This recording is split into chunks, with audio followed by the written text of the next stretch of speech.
Welcome to Siri Update News TV.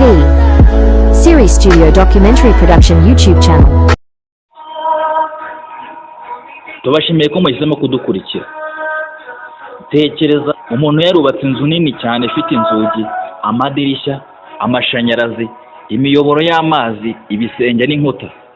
Iyo nzu ari nshyashya, ibintu byinshi bikora neza. Ariko uko imyaka ishira, igisenge kigatangira gusaza, amarangi agashiraho, imiyoboro ikangirika, amadirishya agasaza, inkuta zigatangira kugira ibibazo n'ibindi bikoresho bigakenerwa gusanwa. N'umubiri w'umuntu nawo ni nk'uko nguko umeze nk'umujyi. Uturemangingo turapfa hakavuka utundi, hari ibyangirika umubiri ukagerageza kubisana. Twese uko turi mu isi yacu yose, twese tuzapfa nk'inkoko z'imirangi maze haza indi generasiyo nshya. Ni ukuvuga ko tuzaba tubaye ka ya mvugo ya kanaka ngo yagiye nk'amahembe y'imbwa cyangwa umurizo w'igikeri kuko ari wowe wagiye ku ikubitiro. Ubwo igikeri cyarimo gitanga imirizo maze ngo kikiyibagirwa kugeza ubwo gisigaye nta n'umwe gisigaranye.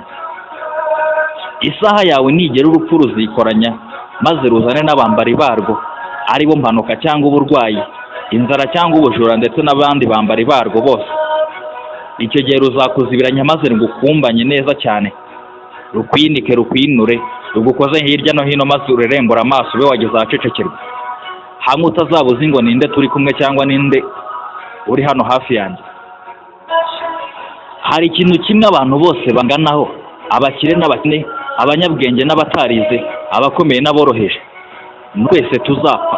Ushobora kuba ifaranga menshi cyane, amazina akomeye, imitungo myinshi cyangwa ububasha, ariko hari umunsi umubiri wawe uzahagarika gukora. Ariko ikibazo gikomeye si ukumenya ko gusa ko tuzapfa. Ikibazo ni iki: kuki tuvuka tukabaho imyaka mike, tugakora, tugakunda, tukababara, tugashaka byinshi, hanyuma byose bikarangira? Iyo umuntu apfuye n'iki kiba gisigaye? Ese urupfu ni iherezo rya byose cyangwa hari ikindi gikurikiraho? Birashoboka ko iki kibazo atari ukumenya igihe tuzapfira. Nta muntu uzi neza umunsi we wa nyuma. Ikibazo gikomeye ni ukumenya icyo tuzakoresha igihe tuzaba dufite imbere y'uwo munsi.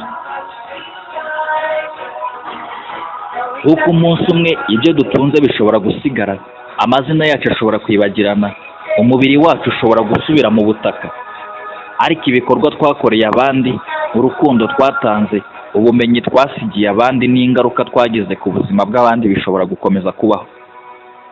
Twese tuzapfa, ariko mbere y'uko uwo munsi ugera, ikibazo buri muntu wese akwiriye kwibaza ni iki: niba uyu munsi ari wo wa nyuma kuri njyewe, ese ubuzima nabayemo ninde wari kubasha kubwifuza kububamo? Iki ni ikibazo cyimbitse cyane kandi gisobanura neza. Kugira ngo ugisobanure neza bisaba gutandukanya icyo gusaza icyo ari cyo. Hari ugusaza bisanzwe cyangwa se indwara zizanwa no gusaza cyangwa zifitanye isano n'izabukuru, n'indwara z'ubwonko nka dementia. Ni ngombwa kandi kumenya ko umuntu wese ugeze mu zabukuru atagomba byanze bikunze kuvuga ko kwiyanduza cyangwa gutakaza ubwenge ibyo bishobora kuba ibimenyetso by'indwara cyangwa izindi mpamvu zishobora gukurikiranwa n'abaganga. Dementia atari igice gisanzwe cyo gusaza nk'uko byavuzwe na World Health Organization. Hari ikintu kimwe umuntu wese atabura kubaho ahura nacyo: gusaza. Umwana aravuka agakomeza gukura, akagera mu gihe cy'ubwangavu, akaba umuntu mukuru, agakura, agakora, akabyara, kubaka ubuzima. Hanyuma imyaka igatangira kumusiga buhoro buhoro, umubiri uhinduka, uruhu rutangira kugira iminkanyari, imitsi igatakaza imbaraga, amagufa akagabanuka, ubukana bwayo ndetse n'umusatsi ugahinduka umweru. Amaso n'amatwi bigatangira kudakora nk'uko byakoraga, ndetse n'ubwonko bushobora kugenda bugira impinduka.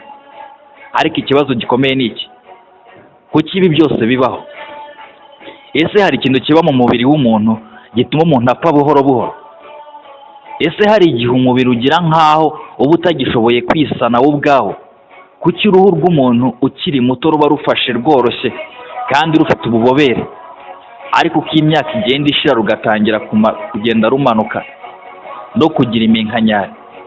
Kuki umuntu ageze mu zabukuru ashobora kugera aho atakibasha kwibuka amazina y'abana be, akibwira abantu batariho, akibura mu rugo rwe cyangwa akagera aho atagishobora kwiyitaho.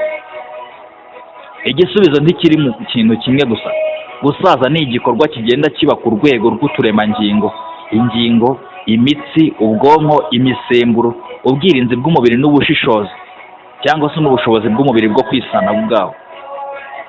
Mbere na mbere no gusaza ni iki?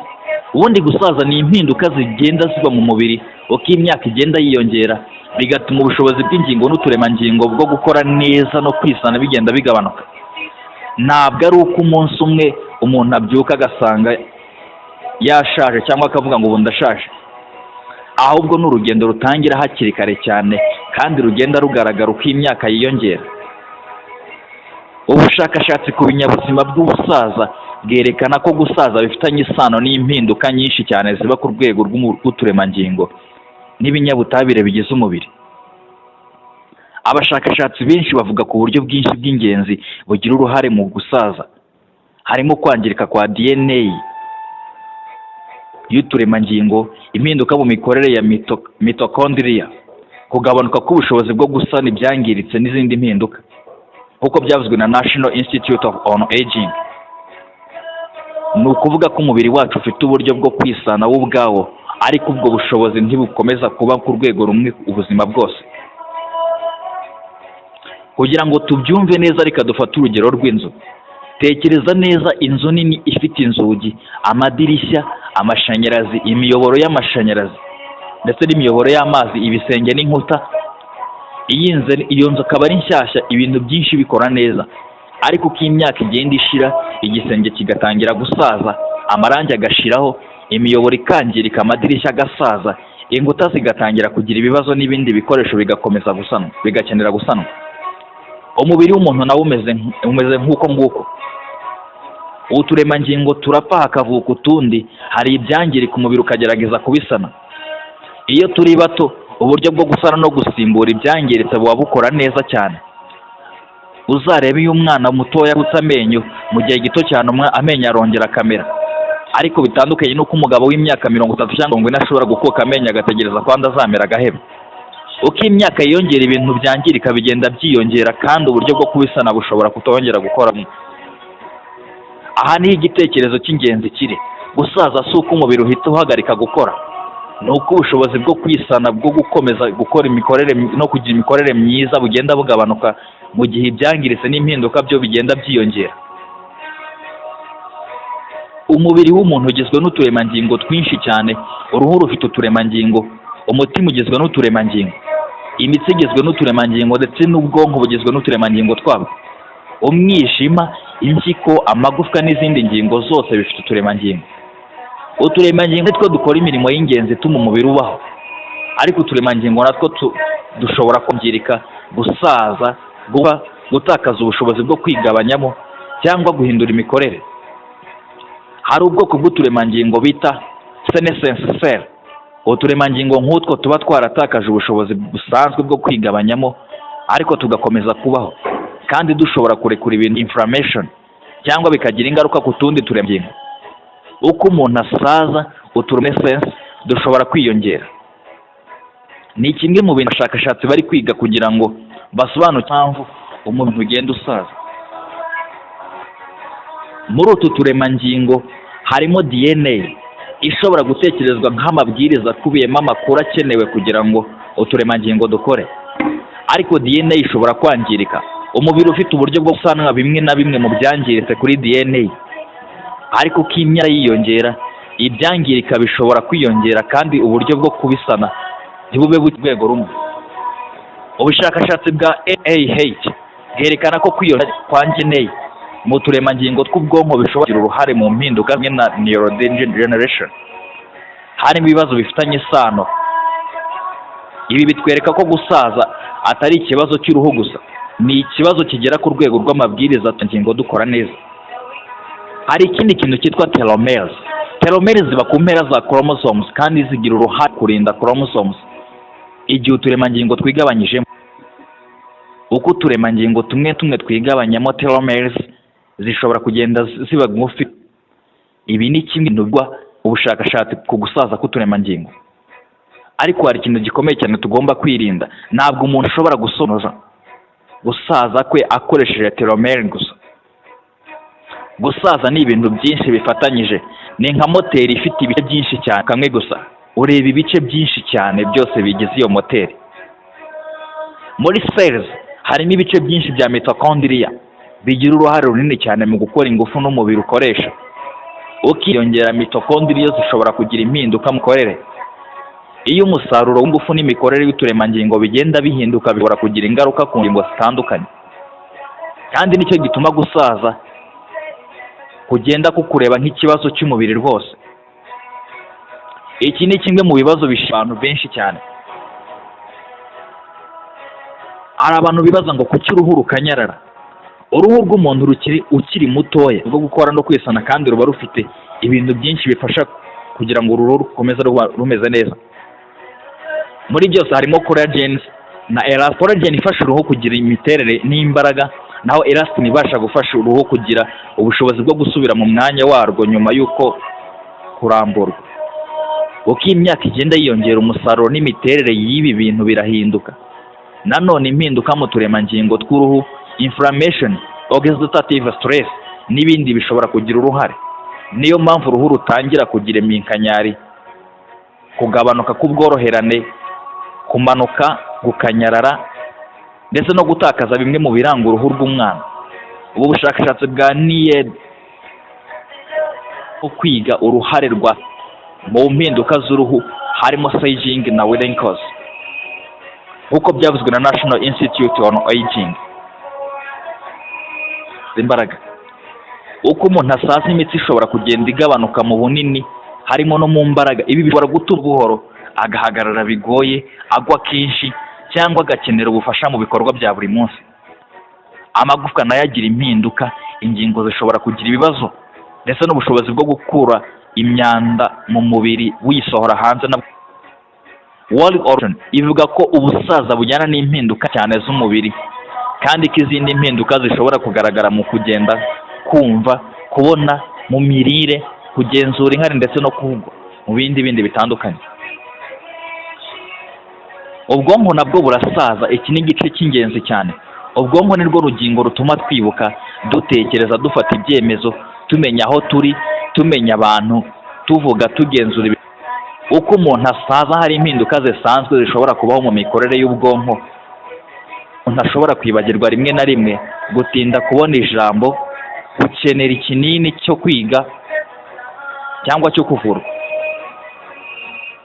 Nibwo umuntu ashobora gukenera igihe kinini cyane mu gutinda mu gufata ibyemezo. Ariko ibi byose ntibingana na dementia. World Organization isobanura ko dementia ari syndrome iterwa n'indwara cyangwa ibindi byangiza ubwonko, bigatera kugabanuka kw'imikorere y'ubwenge ku buryo bibangamira ubuzima bwa buri munsi. Kandi World Organization ishimangira ko dementia atari igice gisanzwe cyo gusaza.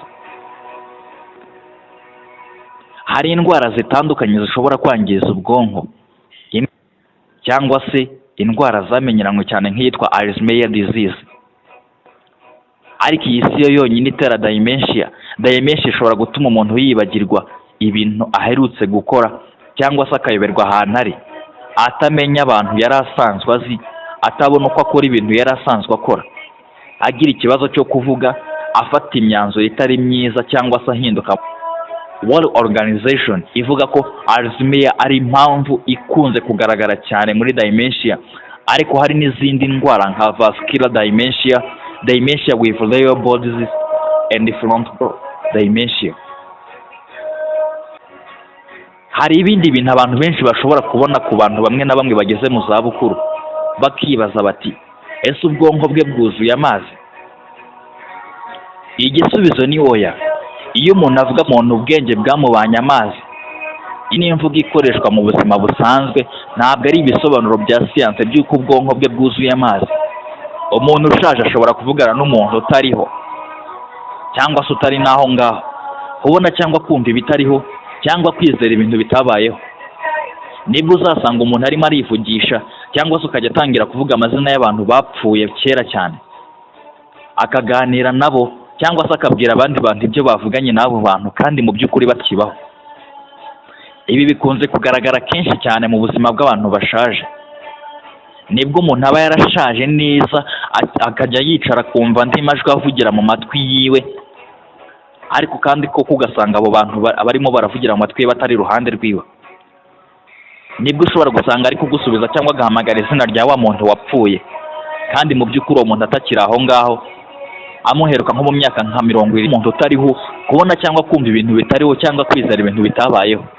Ibi byose bishobora kuba icyo bita hallucination cyangwa delusion, kandi ishobora kuboneka muri dimension zimwe, kuko ibyo bishobora no guterwa n'izindi mpamvu. Abantu bafite Alzheimer bashobora kugira hallucination iyo umuntu ashobora kubona, kumva, kuryoherwa cyangwa kumva ikintu kitariho. Niyo mpamvu hari igihe umuntu aba afite indwara ikeneye gusuzumwa. Kwivugisha ubwabyo ntabwo bivuze ko umuntu afite dementia gusa nabyo, ndetse n'umuntu utageze mu zabukuru ashobora kwivugisha rimwe na rimwe. Ariko iyo umuntu ageze mu zabukuru atangiye kugira impinduka zikomeye mu mitekerereze, akavugana n'abantu batariho, akibura ubwiwe, atamenye no mu muryango bahari cyangwa imyitwarire igahinduka cyane, ibyo bishobora kuba ikimenyetso cy'ikibazo cy'ubwonko cyangwa indi ndwara. Niyo mpamvu iyi mpinduka mu myitwarire no mu itumanaho zishobora kuboneka mu ndwara nka. Hari ikindi kintu gituma kubona umubiri uhinduka nk'aho ari igishuka. Iyo umuntu amaze gutakaza imitsi myinshi cyane, ibinure byo munsi y'uruhu bigahinduka, uruhu rugatakaza collagen na elastin, umubiri ugatangira kugabanuka mu mbaraga no mu bunini bw'ibice bimwe na bimwe. Umuntu ashobora kugaragara nk'aho umubiri we watakaje ubushobozi bwo kwifata. Niyo mpamvu umuntu ugeze mu zabukuru cyane ashobora kuba muto mu mubiri, afite urwo ruhu rukaba rwarakanyaraye cyane, amaboko n'amaguru bigasa nk'aho byoroheje cyane, amagufwa akagaragara kandi akagira imbaraga nke cyane. Ariko ibi ntibibaho ko ku muntu wese ku rugero rumwe. Imirire, imyitozo, indwara, genetics, imibereho, imiti n'izindi mpamvu nabyo bibigiramo uruhare. Reka duse naho dusoreje ikiganiro cyacu twabateguriye. Gusa ahari turagira ngo tubabwire ngo kuri iyi channel yacu niho hanyine muhakura amakuru y'ingenzi kandi yizewe. Niba utarakoze subscribe nawe yikore, ukore share, ukore na like, hanyuma tujye dukomeza tubane mu biganiro byacu bya buri munsi. Turabashimiye cyane.